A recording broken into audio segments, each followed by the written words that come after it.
This is Chris Lee of Southeastern 14 here to talk about SEC baseball action from Sunday. You saw some teams eliminated, or at least one team in the SEC. You saw some teams stay alive. You saw some teams advance, and we will start with the advancers. And I think the regional that people had circled maybe is the most intriguing, involving SEC teams, if not the entire country, was Clemson. And I think that's exactly how it turned out because you didn't know with Tennessee what was going to go on. You knew the Vols had the talent.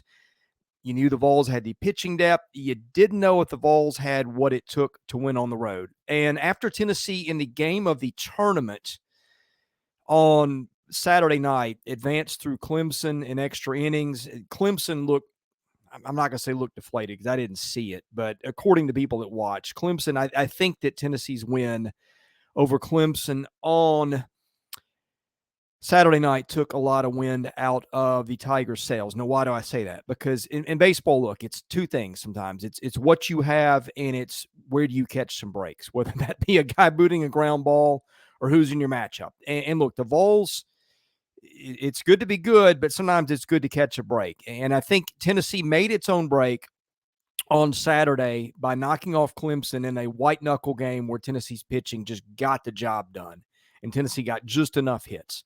Well, flip that script over. You're looking at a Tennessee-Clemson rematch potentially on Sunday night. That's not what happened. Charlotte knocks off Clemson earlier in the day, setting up Tennessee's game with Charlotte in a rematch and of a Friday game. This was a laugher. Tennessee jumped out in the fourth inning to 3 runs, held on, just put across runs here and there, 2 in the sixth, 1 in the seventh, 2 in the eighth. And I think the big story here was Drew Beam. He goes 6 innings, gives up 2 runs, strikes out 10. That's a little uncharacteristic for him. Camden Sewell and A.J. Russell, 2 outstanding bullpen arms, finish it off from there. Tennessee will now await the winner of Penn or Southern Miss. And we don't know where that one's going to be played. If it's Southern Miss winning that one, which it's got a leg down on Penn there, then it might be in Hattiesburg. If it's Penn, it's going to be Knoxville, I'm pretty sure. But for the Vols, home runs for Christian Moore and Zane Denton. Denton, he had a big home run on Saturday, probably the biggest hit of the Vols season, and Tennessee marches on, and I think we'll end up going to Omaha no matter who it plays. But Southern Miss in Hattiesburg could be a little tricky. We'll see what happens there. Okay, South Carolina. Said all season, let's just get South Carolina healthy and see what happens. Well, what has happened is the bats have come back for the Gamecocks. South Carolina pounds Campbell, which has got a decent pitching staff, although I think it ran out of gas here. Carolina wins that 116-7. And I think the story in this, Braylon Wimmer, who had a good game, I think it was Saturday, continues his hot hitting. Of course, he missed some time with injury. He's back at shortstop. He gets 4 hits in this one. And Will McGillis, who's also been hurt, gets a home run in this one. Wimmer also had a home run. So South Carolina pounds out, 17 hits and 7 walks. The pitching wasn't great, but it was good enough. Will Sanders, I think the story here, he goes 3 innings. The last 3 innings, strikes out 6 shutout innings there. 3 shutout innings, that is, as Carolina advances and awaits the winner of Florida or Texas Tech. If it's Florida, Carolina will hit the road. If it's Texas Tech, you'll see that one in Founders Park. Alabama also marches on, and he gets an 8-0 win over Boston College. I think the big stat in this one is pitching is a war of attrition once we get deep into regionals, especially the Saturday night and Sunday games, and that was the case for Alabama, which took 13 walks, only had 8 hits, gets an 8-0 win over Boston College. Jacob McNary, the story there. He throws 7 2/3 shutout innings with 108 pitches, strikes out 11, walks 3. The Crimson Tide will now play Wake. Don't get me started on that draw. I did not think Alabama deserved to be a 16 seed. Wake is super hot, and now we see an intriguing matchup between 2 teams that haven't been to Omaha in a minute. Arkansas had a very interesting day. In the first part of the day, TCU just obliterated Arkansas. I won't get into that too much other than to say you wanted to see better from Hagen Smith. He gives up 8 earned in 1 inning, but Razorbacks had a loss to play with. That was one. And so in the nightcap, they beat Santa Clara, which is a tough 4 seed. by a 6-4 count. Brady Tigert goes 5 2/3, gives up 3 runs, 2 of those earned. Will McIntyre, their Swiss Army knife, who just can seem to go 50, 60 pitches almost whenever you need him, did that again. He goes 2 2/3, gives up 1 run. Hunter Holland finishes up with 2 outs to end that one. Arkansas gets home runs from Wagner and Diggs. You will see the Razorbacks need to beat, I think, TCU twice in order to advance from this one. So we'll see how that unfolds on Monday.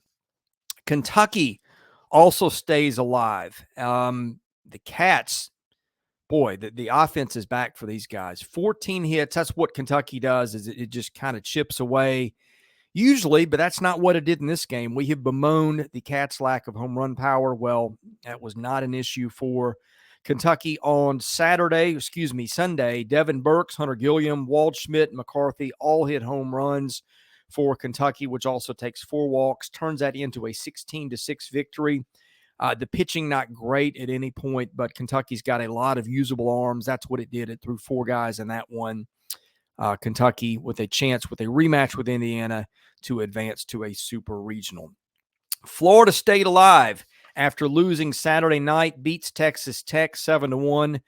The Florida Bats have not really been what they've been all year, but the pitching has kind of come through for Florida recently, and Cade Fisher goes 7 innings. He gives up 1 run. The Gators will get a rematch with Texas Tech on Monday. No real offensive standouts in this one. Tyler Shelnut gets a hit, knocks in 2 runs.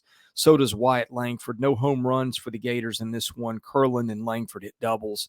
So Florida-Texas Tech should be a very intriguing game on Monday. LSU, the long ball has been key to the Tigers' fortunes most of the year. That was the case again on Sunday. LSU gets home runs from Cruz, Travinsky, Beloso, Jobert, and Pearson in a 6-5 win over Oregon State. Ty Floyd, you would have liked to have seen more than 3 innings and 71 pitches, but that's what he gave him. Only gave up 1 run. Thatcher Hurd, not good in relief. Gavin Guidry closes that out with a scoreless inning. You see LSU and Oregon State in another game on Monday, and LSU just needs to win 1. If it doesn't, it gets a rematch. So the Tigers look like they are poised to move on to a super regional, which they would host. Okay, Texas A&M was in the driver's seat in Stanford. That is no longer the case. Stanford beats the Aggies 13-5. The Aggies pitching kind of reverted to previous season's form. Nobody really pitched well in this one. Lavalette, Targach, and Minnick each hit home runs for the Aggies in a 13-5 loss. Again, we'll get a rematch of that one on Monday. All right, we talked about seasons over. Auburn's season ended on Saturday. Vanderbilt follows on Sunday with a 2-1 loss to Xavier. The Commodores just could not hit. They got 4 of them. Xavier had about 4 or 5 pitchers that were serviceable or good, and Vanderbilt ran into 2 of those on Saturday. For the Commodores, Sam Leboki gave Vandy a really good start. 5 1/3 innings, 1 earned run. Patrick Riley comes out of the pen. He gives up 1 run that was unearned. That's when Vanderbilt's R.J. Austin booted a potential double play ball. So the Commodores season over after winning the Friday night game against Eastern Illinois. Vandy loses its next 2, each by 1 run. The Commodores, the number 5 national seed, are now bounced from the tournament. All right, we'll be back on Tuesday morning, I think, maybe even Monday night, depending on when games end, with a recap of what we see on Monday, and we'll begin to look forward to super regionals, maybe do a preview or 2 later this week. Best way to catch those, hit that subscribe button, hit the like button. That helps our analytics, and hope I caught everything. When you've got this many games, you can't watch them all. You try to catch what you can. So my apologies. Didn't mean to slight anybody if I missed something or misstated something. But anyway, thank you for watching. I'm Chris Lee of Southeastern 14. We'll see you more soon with more SEC baseball content. And oh, by the way, football content, we're starting to really roll that out. You'll see a lot of that this week. But whatever your needs, we'll have you covered.